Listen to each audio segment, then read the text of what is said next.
Hello, this is Mike. In this video, I want to go through how you navigate in the Crystal Ball program. And let's start with the normal candlestick screen. And I'll try to explain the basics, the theory behind it. And so let's look at this candlestick that I've got set up here.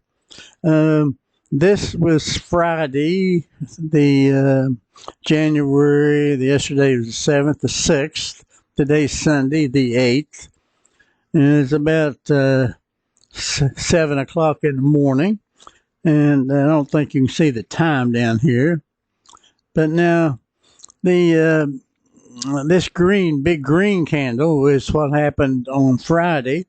And I've set this up showing Monday right here with this, and you can see on Monday I've just set it the values for the close are right now set for what the close was on Friday, and but that gives it says with no change we would be right here, and whether it's going to go up or down, just looking at it, we can see that the green candle finished all the way up against the bottom of these contour lines. And those are the lines of the Bollinger values for all the different numbers, moving averages 2 through 20. And if you plot those for every day, like here would be that day, here's the following day, here's the next day, and here's Friday. So that would be Thursday. And right now you can see this black line is the marker. And the marker determines what day I'll look at on the next day. The future day would be the target. And actually I've got that marker set for Thursday. So that means I'll be looking at Fridays on the day chart. The day chart is the new graphic that shows what all these lines will do if on the following day if the price goes all the way down to 200 below or 200 above what it closed at that on the marker day. So if you look real close, let's see if we can find one. Right here, you can see on that would be Thursday. See where that line intersects, has an intersection right here? That intersection is what determined the close on that day, and that closed right here at the bottom of that red candle. The purple line is for each day where the intersection is that determined the close for that day. So it shows that on Friday, the intersection is right here. It looks like it's where the candle is, but you do see the top stem. So the price did go above where the top candle, the green is, and then came back down. And it looks like, see this line right here going across, that's one of the intersections. Let's see what that is if I can see it. That was the top two. So the top two determined the price and its intersection with, I can't tell from here what that is, but in our day chart, we'll be able to see that. So the theory now is we want to determine, suppose we're at Thursday, the close on Thursday, and I've set the marker for, I say it's 5 o'clock on Thursday evening, and I've set this marker for what's just happened, and I've put in, you would see that day, the dash right here, this would be right down here,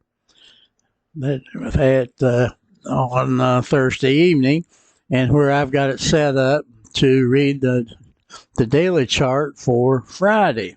All right. Well, let's see what the daily chart for Friday looks like. You see day chart SPXL, and here it is. Now, because it's already occurred, and I would see this would be reading Fridays, you see. I'm looking at this day, and because it's already occurred, it has put in the values for the open. The close would be the black line, or if it's during the day, that would be where the price is at that time. Here's the high. Remember we said that it was a 2.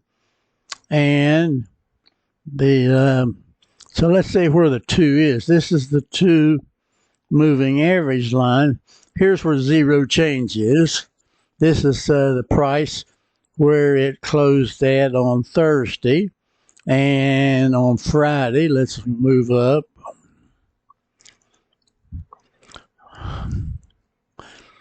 It looks like the black line is right here, and it's this intersection. Actually, it's the intersection where that's the price line, where the price intersects the bottom Bollinger. The bottom Bollinger right there is, if you can see it, it's the top 10. And so it's the price, the intersection is the price with the top 10. And I know all this is new, but if you read this chart enough, you get used to all this.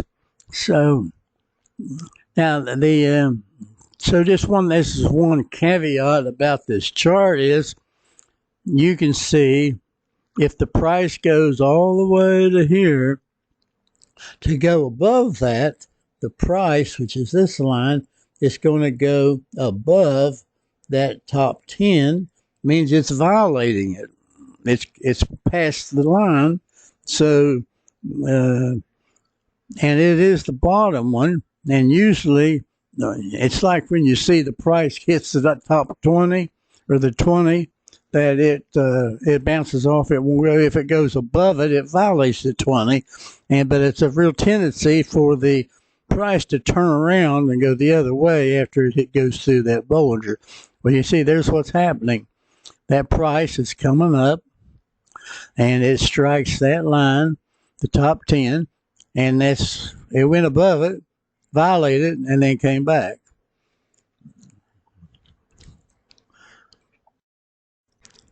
Okay, another thing is, let's look and see, here's the low. What caused the low?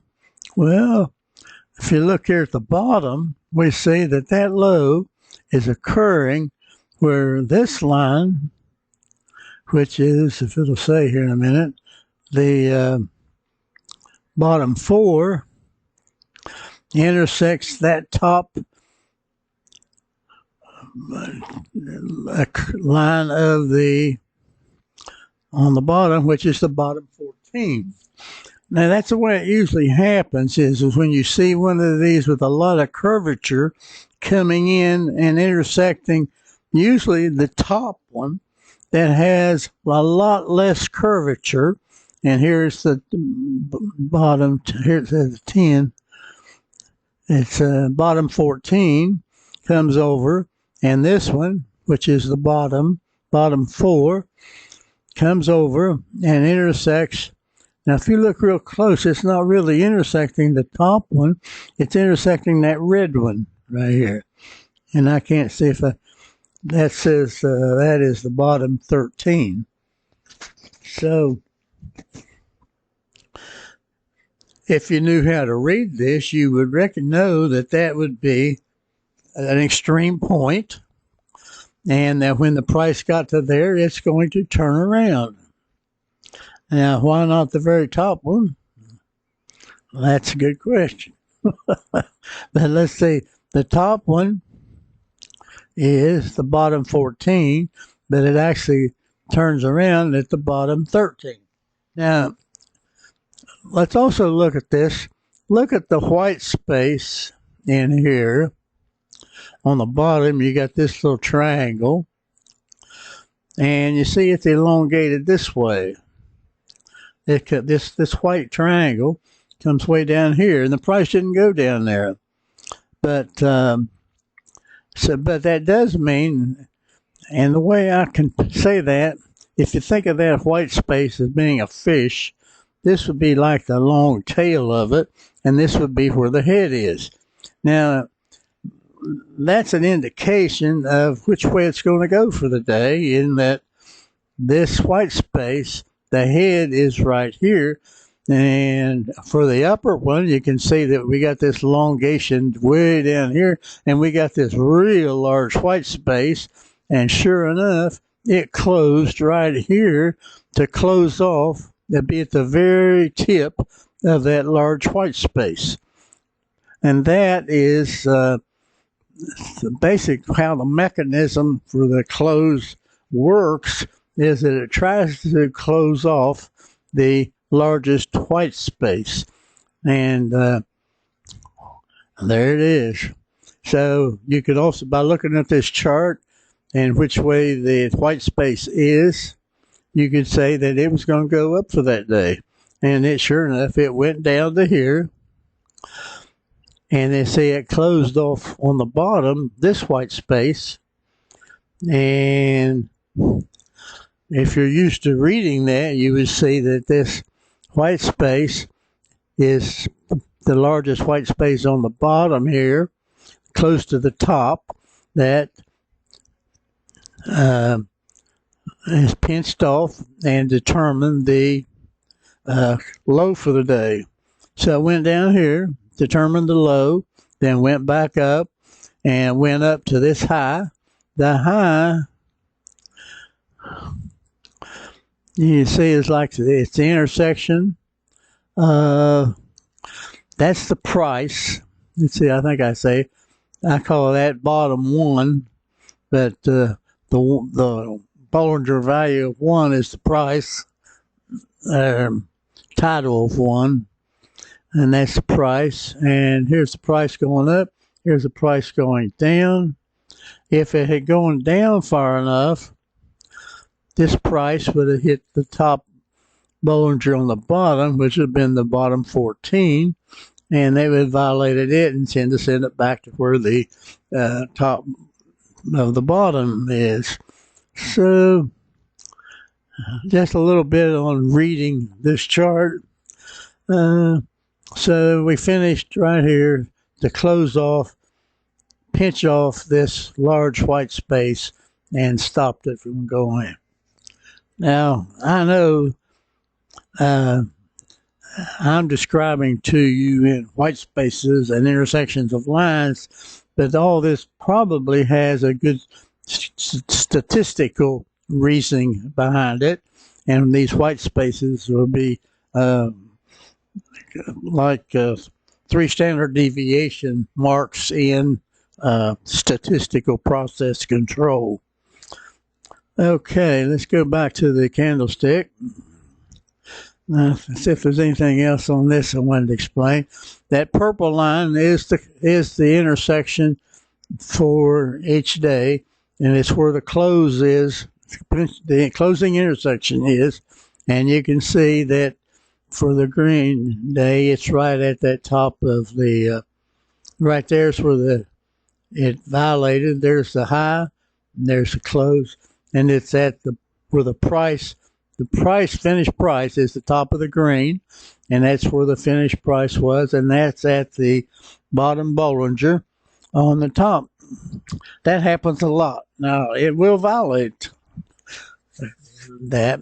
And if it gets very, very bullish, it will go above that and close it. Let's see. Okay.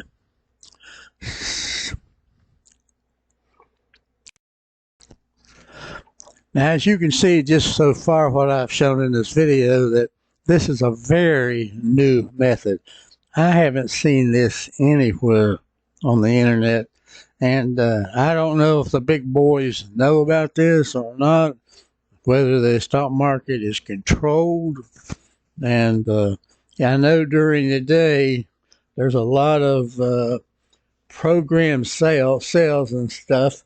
Like maybe they know more than what I do. I don't know whether the whole thing's controlled. The fact that the price is closing at, let's look at that day chart again. There's the day chart. Now, those lines, other than these price lines that are vertical lines, all these lines were determined to close on Thursday. Now, what in the world is going on? How can the closing price on one day determine what the closing price is going to be on the following day? Well, there it is. That pinch point, that white space was determined at 4 o'clock on Thursday. And the price can go, oh, by the way, on this chart, the price is on the x-axis. And where that cross is right here, that's the origin. And the x-axis right there is no price change. If it goes to the left, the x value is going down. That's the price where it goes down. That price right here, I think I can read it, is it's at a SPXL of 56.5. Can you see that? And then here's no change. So it started out, it closed on Thursday at 61.68, and it closed on Friday at 65.9. All that was predetermined at 4 o'clock. Now, of course, you didn't know where it actually was. I didn't have these lines, but if I was real sure in reading where these lines are intersecting, where the big spaces are, where this big space on top, this big space on top is what caused the price to go up.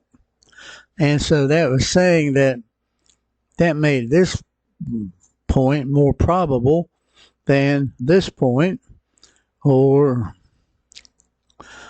this point, because of this big white space, is more probable than the end of this white space. So, because if it had gone down, it had probably gone down to that point where I've got the cursor right now. Okay. Now let's look at the next sheet. The candlestick on that sheet is mainly just the graphic of the candlestick, but these values are actually the S&P values.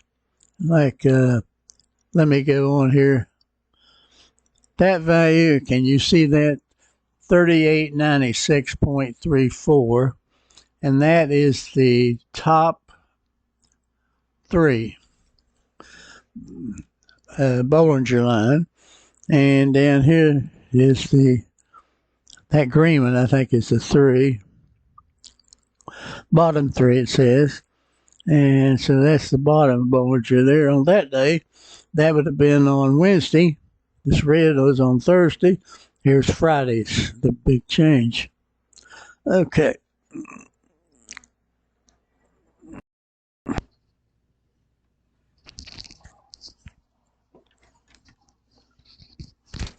So let's go back in time and look at these, the very bottom of these contour lines, and see what we got.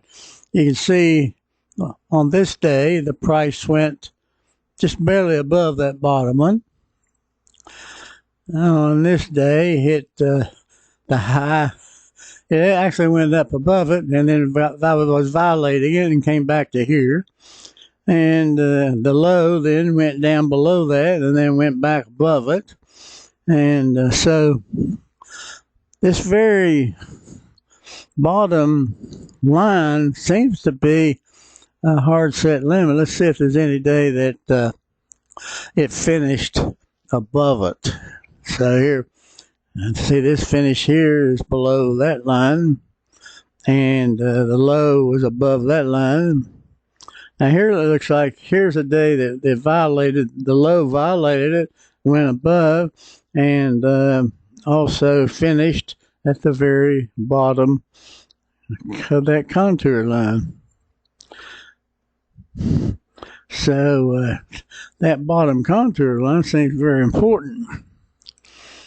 Now here, now if you look at this day though, the red, it finished here, and that is below those contours. That means it was very bearish that day, and it violated these contour lines. So we might look and see, for some reason, these contour lines weren't important. That it was the price actually went that low. That was probably one of those intersections, and it went below it and then came back and finished at that contour line. But it violated these. So we might go back and let's look at that day, and this will give you practice in maneuvering around, navigating on this candlestick chart. So let me show you this.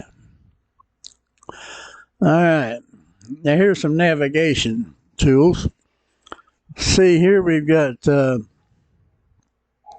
press Control B to move the marker back one, that says back one. Press Control G to move the marker forward one day.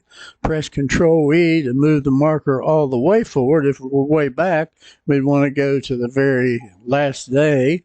And we'd hit Control E for end. And then we hit Control D to move the marker to a certain date. Well, let's see if that Control D works. Let me go back and see that day I wanted to look at. Hold on a second. I want to look at where it's violating all these lines. So I want to put my marker on that day and read this day on the daily chart, the crystal ball chart. So what day is that? Let's see. That is 12/16/22.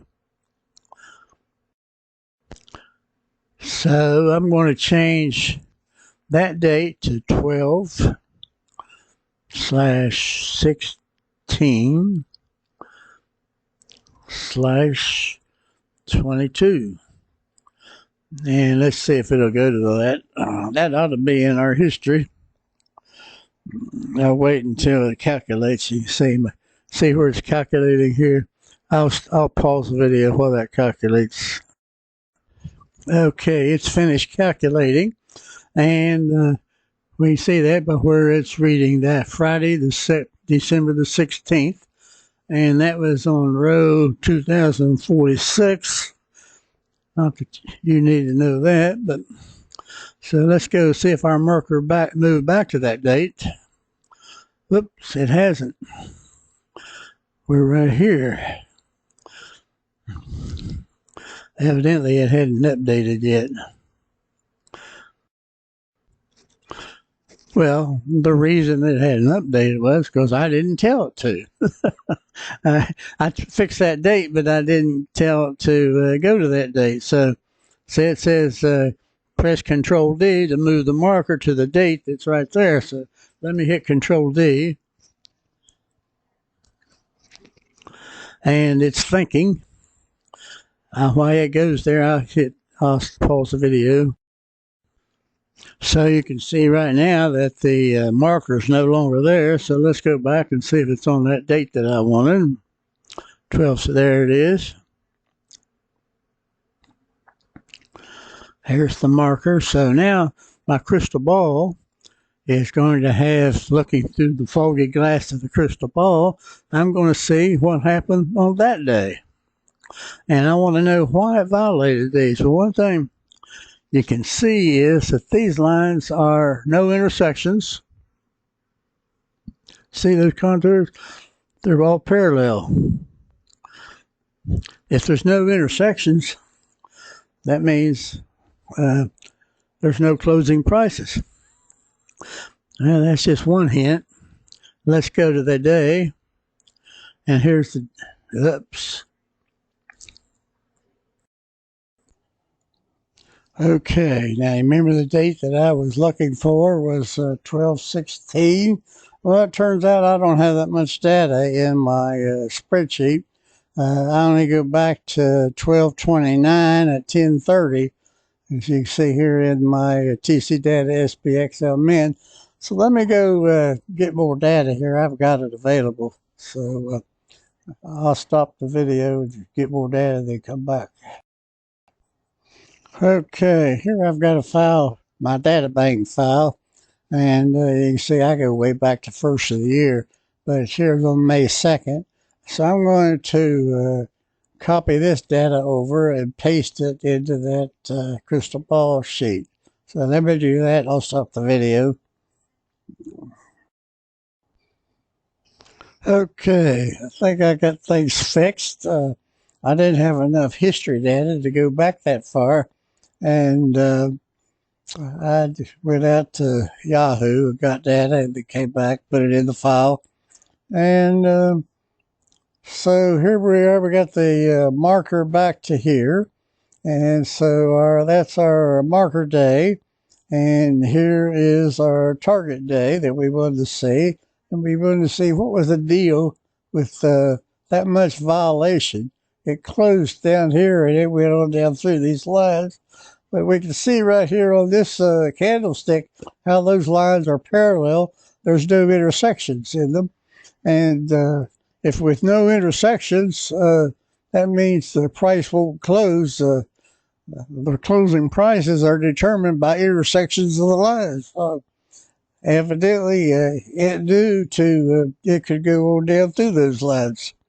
I don't understand how it knows, but it's a matter of understanding the statistics behind all this a little bit better. I might be there one day, but I'm a long way off right now. Anyway, let's go to the crystal ball for that day, and that's this day chart, SPXL. There we go. And so here in this chart, we see all those parallel lines that it went through. Here's the closing price. Here's the price curve right here, B1.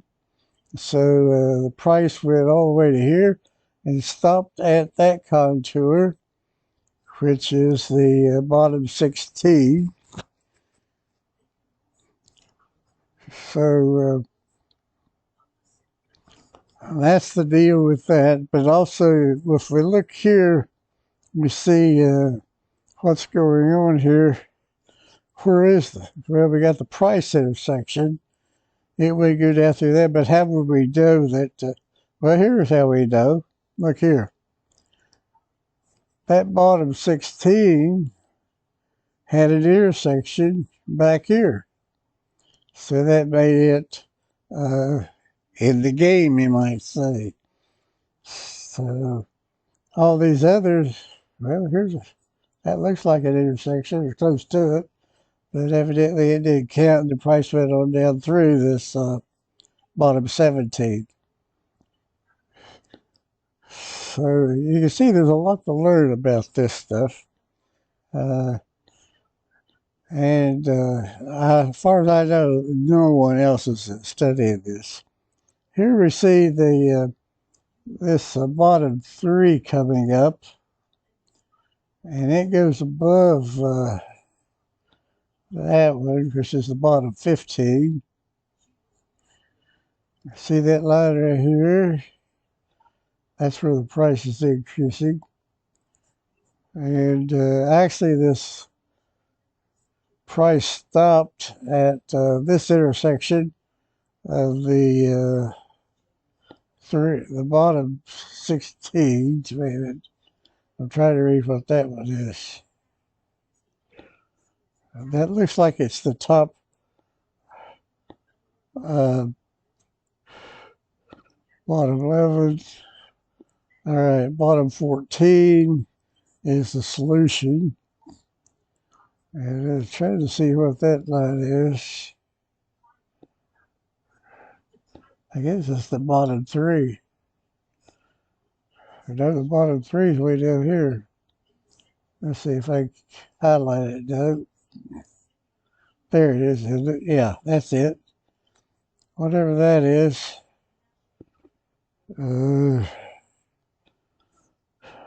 that's the intersection. See where that curvature is coming here? It intersects that lower curvature line, the bottom 15.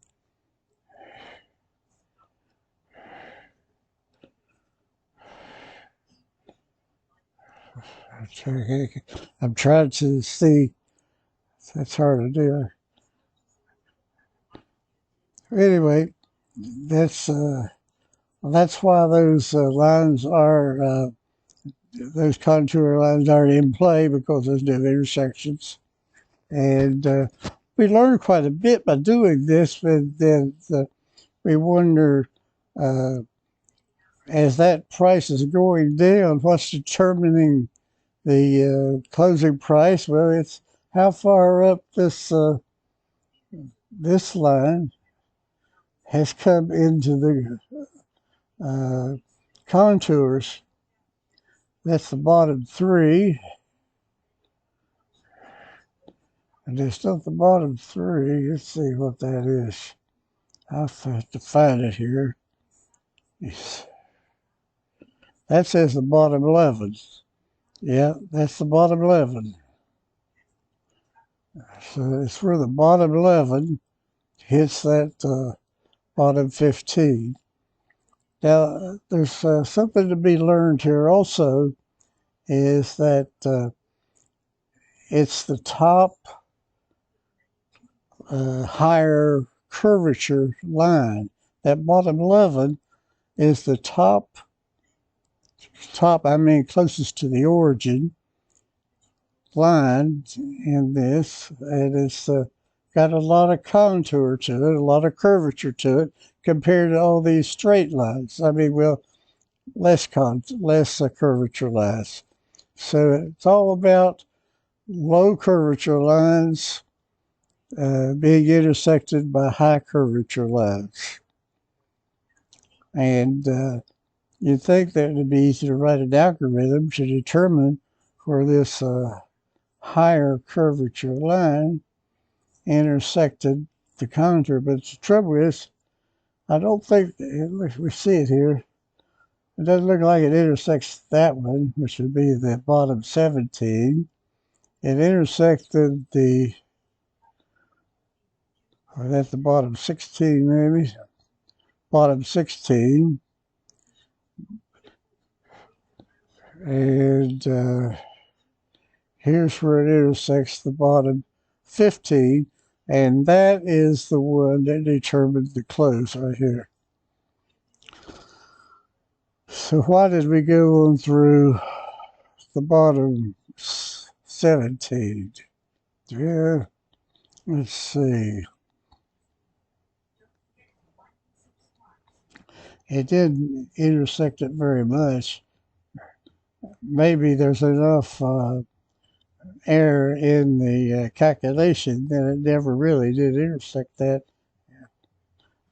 So there's the bottom 17, and there's the bottom 16. The bottom 16 is the one that determines it. So it's really the first one that was intersected by that bottom 11. So you can see the curve we really want to know is to determine that bottom 11, which is the top higher curvature line in this cluster. That's another thing here. See, we're working with clusters. We've got the top cluster here of lines that don't intersect. We've got the cluster here, and it includes that bottom 16. That bottom 16 is one of the closing values, you see. I mean, that's a closing line right here, that bottom 16. But also, Let's see, there's the bottom. That's the bottom 15 that determined the close right here. Yeah, here it is, right there. And we try to get, can you see it? Now, the another one is where the price right here intersected the one above it, the bottom 16. That's where the price intersected, and that looks to be at the closing price too. So that would be real easy if we only had to look at where the price went to. This line, that would at least be always one of them, and where we had intersection. And you see here the price came on down through and stopped at the bottom 16. And the bottom 16 was intersected by that top curve. It's the first intersection of it. I don't know. Anyway, enough for the theory. That's what I'm trying to figure out now, to write an algorithm to determine. But you can see that in this method, we're looking at these contour lines, and these lines are generated by calculating the Bollinger values the next day for all possible values, say from minus 200 to plus 200 price change. And that's what we get. And this daily chart is the new graphic. I don't think I've never seen that in the literature anywhere that determines. And it only makes sense if you want to predict the future, that you just look at all possible combinations or what your lines would go to. And lo and behold, we get lines that have spaces between them and intersections and everything else.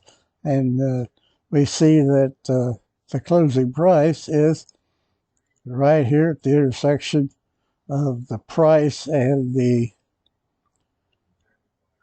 bottom 16, or the top contour of the higher curvature line that's coming up. You see what's happening here? Oh, the battery's running low. I've got to plug it back in here. There we go. There we go. So that's what's going on, and it's a matter of knowing how to read these, I call them probability curves, and they're very similar to your 1 standard deviation, 2 standard deviation, 3 standard deviation lines in statistical process control. Except there's a lot more to them. Okay. Well, let's see here if there's anything else I want to show you in this video. The question was about how do you navigate around this chart. So let's see. I moved back to here. I picked a date that I wanted to study when I saw all these contour lines violated. And, oh, by the way, let's look here. What's going on this day? We saw lines coming up through, and one of them was the 3. Well, see this 3? Now, that's the bottom 2. There's the bottom 3 right here. See how this day, this target day, the bottom 3 had come up to right here. Now the bottom 2 had come up to here, and the bottom 2 had intersected the line right here, the bottom 8. So if we're kind of wanting to, that's why the price is starting to stop going down, because these lines were coming up through. And finally, we see here, this is at the 2. The 2 makes it up all the way to the low for the day. Actually, the 2 came up to the bottom 20. So when that 2 hit the bottom 20, that stopped the downturn for a while. It did jump up here and then came back down. But that's what ends a downturn right here, is these lines coming back up through. See, there's just so much about how the market behaves that can be explained by these contour lines. That's why they're so important. I think if you understood them completely, it would be very profitable. Okay, let's go back now. I'm going to show you how to navigate here. I want to go back to the end. So if I hit Control E, it should move it all the way back to the end, which would be to this big green. Let's see if it works. Control E. Well, yeah, it's doing something. Let's see if it works. I'll stop the video while it's thinking. This is a big file, and it takes a long time to calculate. Okay, it's gone to the end now, and there's where the end is. You see, it's got it ready for me to analyze Monday's price. Well, let's see. Let's go to the crystal ball and see what Monday looks like. And do we think that the price will go up or down on Monday? You can see usually when it goes right up against the bottom contour, it usually goes down the next day. And especially since the 20 moving average is going down, we're kind of bearish. Let's see. I have it going there. There's the day chart. Well, let's see. Well, you can see here we don't have much white space left in the top, and we got this big white space in the bottom. So that tends to say that it's going to want to go down on Monday. This Sunday, that'll be tomorrow. Let's see. So I don't know. It may do a doji first. It may only go a little bit. Maybe only go to here or to here. And if you look real close here, we see a pinch point right here, and that's occurring on a low curvature line. The top 16 is a low curvature line, and it's pitching off.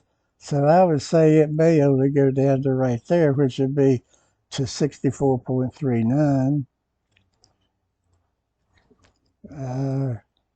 And then probably on Tuesday, go on down the rest of the way. Usually,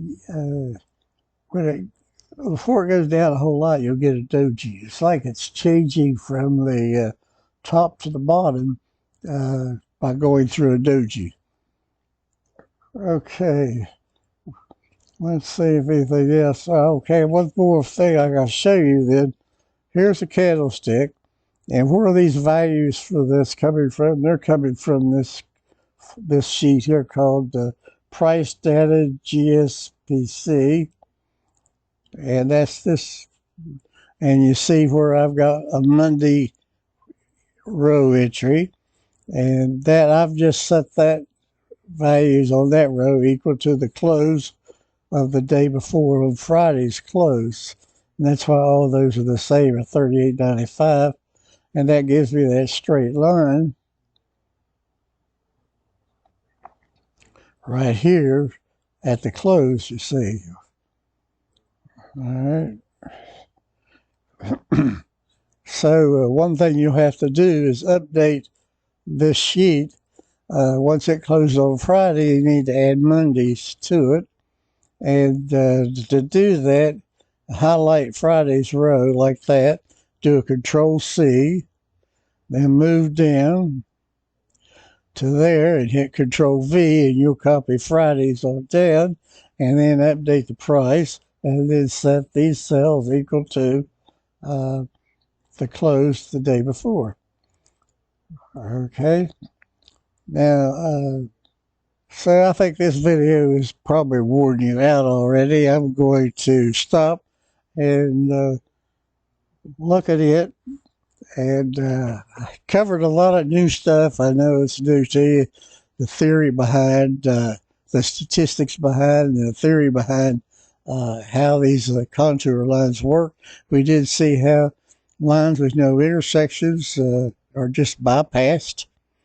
And it only matters when you have lines in the day chart that are intersected. And we can see that here all these lines are intersected. So we're out of that mode. Now, this is a whole new ball game as far as understanding the statistics behind it, why the mechanics is such that lines that aren't intersected are just bypassed. But we saw how that those lines were coming out from the bottom, and they only went so far. And finally, the ones that finally had a good intersection, that determined the closing price. Anyway, I'm going to sign off, and I'll see you in the next video.